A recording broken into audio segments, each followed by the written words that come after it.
Oh, good morning. 20 past 7. I'm awake. I'm ready to go. I'm in quite a lot of pain, but never mind. We'll soldier on through this. It'll be good. Just looking at my route, it's actually a 3-hour journey if I go on the A14, and I really don't want to go all the way on the boring A14. It goes on and on and on and on with loads of lorries and cars, and so there is another route. I did one that said avoids motorways, which literally, but the problem is when you do avoid motorways, it literally takes you through the cities sometimes. So it means I'd have to go through Leicester and Peterborough. Don't want to be doing that. So I think I'm going to go with the other option, which is 4 hours long if I did it directly. And that's up through Thetford. So I could stop at Browns for some brekkie, up to Kings Lynn and across the country through to Nottingham, and then when I get near Birmingham, I just sort of drop down to where I'm staying. So that's kind of what I'm thinking. It's going to take 4 hours on a normal run, so probably 6 hours I'm going to leave for me, because I want to do regular stops so I don't put myself in pain by the time I get there. Obviously I need to get there before it gets dark, so I've got to get my tent up, which I'm beginning to regret a bit. I'm thinking, Corinna, why? Because I'm only taking all of my camping equipment to camp for 2 nights. I'm on the road for a week, but I've got places to stay. I'm staying with friends the rest of the week, so I probably should have stayed in the hotel, but never mind. I could change my mind if I wanted to, but I've booked it all now, and I wanted to camp for a reason. I don't quite know what that reason is. I've got my mattress, if you watched before, you know, went down. So I've now got Jack and Gabs's double one. And I went and bought some 4D batteries yesterday for the automatic inflator, like pump. It's not working. So I've now got 4 batteries I don't need and a broken pump, which is in the bin. But I have got a plug-in electric one. So hopefully some kind of person on electric pitch will let me just quickly blow up my double mattress. Otherwise I'm going to be stood there for a very long time pumping it up by foot. We'll see. Let's see how the day unfolds. I've got to sort out my medication, get packed, get dressed, and hit the road. Starting off as I mean to go on today, looking after myself. Strawberry and banana milkshake with hemp seeds and flax seeds. Yay! Power drink, okay. A little bit of tightening up is needed before I load this and put my big bag on top. Hopefully my hands are going to be strong enough, oh yes, to undo that. Gotta love a vacuum packed bag. My task now is not to lose this and not to lose the zipper bit on the end. I just wish I could do that with my tent. I suppose I could have done with my sleeping bag really, but anyway, here we go. All loaded up. Hopefully it won't fall off.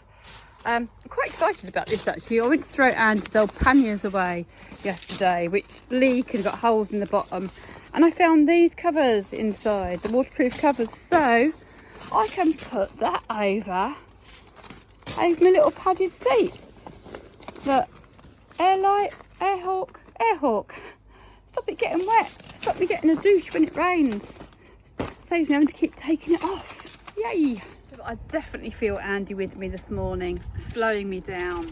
I spilt tea everywhere, I spilt cups, my thing was loose, and I can hear him just going, slow down, Corinna, I'm not supposed to travel right now at this moment in time. And then I've just had Specsavers have just rung me to say, your goggles are in. So I'm going to head in the opposite direction. Before I head to the direction I need to go, I'm going to go over to Beccles to Specsavers, pick up my goggles, which is good because I had a dream last night that I had to wear these and the arms broke off again. These are the ones, or the same sort of design, that I broke 2 pairs in Ireland. So I'm going to go and get my goggles. I think it's worth doing an extra sort of 40 miles for the tour. And as long as I get there before dark, it's 25 to 10. So that's okay, I should get there before dark. Bloody hell, I haven't got any room left for me drugs. Finally, I've got my goggles. They didn't have black frames, which I wanted. I had to wait weeks more. I mean, it's taken me 6 weeks to get these, so I just had to go with these silver frames. They would do. I must admit, the vision doesn't look very good. It looks quite blurry. It must be the right prescription, but I'm going to give them a go and see. At least the other ones won't break, hopefully. And I think it might be this big bit in the middle. That's what causes it, because it's really thick. That's what I can see. But we'll see how they go. Well, A14 it is. Oh, there's a reason. Everything happens for a reason. It's going to take me 5.5 hours to go the other way. Obviously, something happened. I've stopped here at Krazy Horse just for some lunch. This is the place Andy and I want to come to for a ride out. I found it and we never made it, unfortunately. There are 3 Krazy Horses, but this is the one at Bury has a cafe as well, so it's good. And they've got gluten-free bread, so I've had egg on toast, and they have oat milk, so have dairy alternatives as well, so that's good, and vegetarian breakfast. So I'm happy with that. I'm not happy that I've got to go on the A14, but do you know what? Life's what you make it. It's only because I'm telling myself it's going to be busy and it's going to be crap and it's going to be rubbish, but I'm just going to have a nice slow ride. My hands, sorry, someone's walking around shopping. My hands, my fingers really numb as soon as I got here. It's really, really windy out there today. And you know, the other thing is, do you know when you put in something on your maps and it says it's 133 miles, I keep forgetting to actually press on it for the route, because actually when you put the route in, it's 174 miles. Because we're not going as the crow flies, as they say. Anyway, my goggles lasted all of 3 minutes. I had to take them off, couldn't see very well. I don't know if it's the right prescription in there or not. I'm going to keep them with me though. Give them another go in a minute, because sometimes it is my eyesight changes, the interpretation from my brain from my eyes. So we'll give it a go and see. And I'm just going to finish my coffee and get you some video in here. It's quite a funky, fun place.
Just stopped for petrol and a little breather.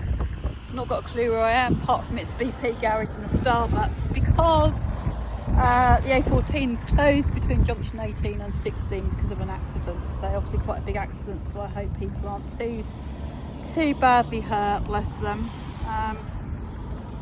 But yeah, it just shows you everything does happen for a reason, because of my timings.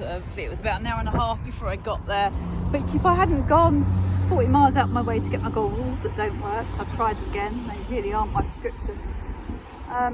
And then, you know, decided if my route had suddenly changed and I had to go A14, I probably would have been there with it all. But I've just been reflecting on anxiety and the feelings of anxiety, because last night as I was dropping off to sleep, I had a sudden vision of me sitting next to my bike, hurt and it bleeding. So I was a little bit anxious this morning, obviously, a bit apprehensive about riding and falling off my bike. But I've just been taking it easy, and there were several excuses this morning where I could have just don't do this, you're not meant to go, because everything kept happening. But everything was happening to slow me down, really, and for me to take my time. So I did push through. There was a point where I just was riding back past mine, and I'm like, oh, you don't have to go, just say you're not going to go and you can't make it. And I'm like, no, do this, it's something you want to do. And I realised that I was end gaining. I was thinking of the long distance I had to ride and being there right at the end, rather than taking it step by step and breaking it down. I was looking too far ahead, jumping ahead again. So I pushed through, and you know, felt sick, felt apprehensive, felt them butterflies in your tummy, a little bit of adrenaline shakes, a little bit of a dry mouth. And then as I was riding along, I started thinking about riding into the wall tomorrow and got really excited about that. And then got excited because I thought, oh, I think Lynn's in Wales. I wonder if she's still there. I wonder if she's going to surprise us tomorrow and turn up. Which I would be so excited about that if she did. I think I'd burst into tears and cry. Tears of happiness, of course. And then then I had to get diverted off of the A4. Well, it wasn't diverted, just had to find my way with my map and my sat nav, and I managed to find my way around the country lanes, I'm now nearly at Northampton. That's all I know, is I'm nearly at Northampton on the A5, I think I've just come to. So I've got to negotiate my way from there. I've already put some time on my journey, but it doesn't matter because at least I'm not stuck in traffic. And then I started realising that I was out of petrol for the last 20 minutes riding through country lanes. So it then became that excitement and became anxiety again. But the thing is, none of my physiological symptoms changed. They were the same, and it just reminded me of how many times I used to drink away excitement because I think it was anxiety. You know, the pre-drinks before you go out because I was anxious. I wasn't, I was excited. The pre-drinks before meeting something new because I was anxious. I wasn't, I was excited. And for years I drank all that excitement away. So today I'm just sitting with it. Hopefully now I've got my petrol, I'll be back to excitement again. Anyway, I'm going to plumb in, see how much further I've got to go, and hit the road again. Well, I've only got 30 minutes left to go for my campsite, but I just had to stop and get my helmet off because my head's starting to hurt, everything's starting to ache. There's a Subway here, there might have some gluten-free, that would be nice. If not, just a Starbucks or something at Waitrose. But anyway, it's quite an interesting little ride actually, because I was riding along. The storm clouds you can probably see, quite black. Oh, it's kind of black up there as well. Storm clouds started coming in over, and I'm great. Oh great, so it's going to start raining. So then I've got to take my dry sack off and get all my wet gear out and blah blah blah. And then I looked down, I had 9.6 miles to go to the M6. I'm like, oh great, I'm going on the M6. Blah, blah, blah. And I'm like, oh Corinna, the M6 is just a number, name of a road. And the storm clouds might not even rain. There is no problems with rain clouds. There's no problems with the M6. The only problem is what you're making it mean. So I had a little chuckle and just relaxed and just carried on. Usual. I don't know where, I didn't know where I am. I just pulled off. I saw a welcome break and I stopped, and it's at Corley. And our cottage in Lincolnshire used to be called Corley Cottage, C-O-R, for Corinna and L-E-Y for the surname of Andy's sister Tetley. Yay! It's with me. Well, that was a lovely vegan Subway, and I was very impressed. She changed her gloves in between making a wrap and my gluten-free one. I was about to say, can you change the gloves? And I didn't need to, she'd done it. The sky is looking brighter. Yes. It's not so bad up there, so hopefully that'll be good. So I've been to Corley, and when I stopped for petrol just now, I parked my bike, got off, sat down, and right in front of me was a feather. So this is why I decided to camp. Look. It's lovely. Those clouds don't look so lovely though. Hopefully I'll get my tent up before it comes down. I just want to tell you about my fun on the M6. There's an M6 toll, and you keep saying M6 toll, M6 toll. It's fine. It's not until you come off the slip road, there's big signs going, cards only, no cash. I haven't got my card, it's lost. So I have to explain that, I have to press the button. Can't lip read because I'm just talking to a woman at machine with a Staffordshire accent, which is fine because I'm up this area. But I can't lip read, she's really quiet. I have to take the helmet off to try and hear what she's saying. Honestly, I had to ask her about 10 times to repeat herself. All she wanted was my registration, my phone number and my name. And then she printed out this little ticket, and I've got 6 days to pay online. But I had to take my helmet off, I had to take my glove off to take the ticket, to put it in my pocket. I've got a queue of cars behind me. My bloody glasses are just, yeah, knacked. Trying to squeeze them on. I've got hair in my eye, trying to get in a hurry, and I'm not very happy.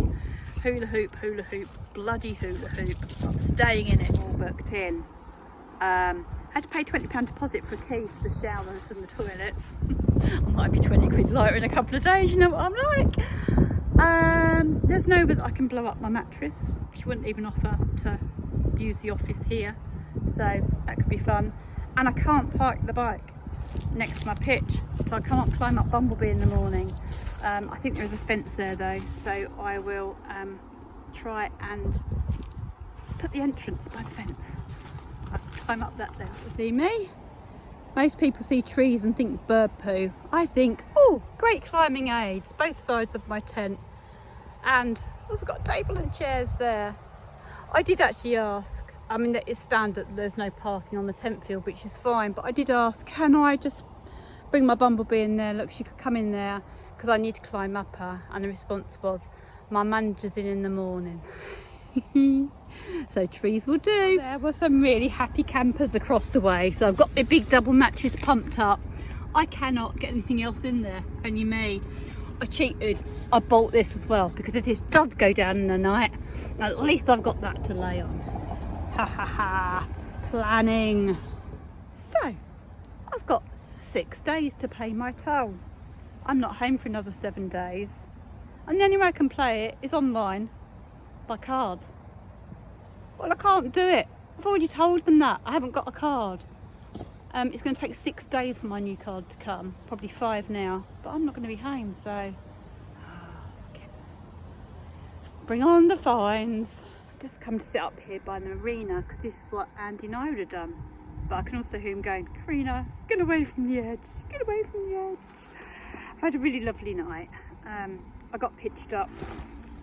And then I decided, I'll just get some snacks and water, have an early night. And I'm like, no. Go and join the rest of them up the pub, the rest of the Can-Am people that are staying at the Premier Inn. So I did, and it was really nice. Went and had something to eat. Sat with one of the guys called Ian, and we had a good old couple of hours just sitting chatting. Mostly we had to wait 40 minutes for our coffee, but that was fine. And we talked about our cancer journeys, we talked about disabilities. I learnt that I probably could have got free for the toll with my blue badge. Also that I can probably get my bike tax free as well as my car, but either way I haven't even had a car since April, May, so I need to register my bike with disability. I could go and buy a car, that's what I'm kind of thinking, but it might be good for me to see the winter out as it is without a car, because I'd like to stay where I am till my old age. And there might come a point that I can't ride or drive anyway, so it might be good to see how I can get through winter without a car. We'll see. Oh, we just talked about lots and lots of stuff. I can't remember it all now. I'm very tired. What I do know is that connection is key in anything. Addiction, recovery, mental health, physical health, just life in general. It's okay just to be and have your own space and time, but it's good to connect. It's good to get out there, see others, catch up, make new friends, and live. Just live. But for now, I'm gonna go to bed and get ready to ride to the wall tomorrow. Oh, and the other things I learnt was that my bike is water cooled, so I probably need to check the water. I've done about 6,000 miles since it's last serviced. That it's probably not a good idea to wait for the oil light to come on before you check your oil, so I'm going to do that tomorrow. And that I've left a bungee strap on the back of my box. Oh well, it's me. If they left me in charge, I'd be dangerous.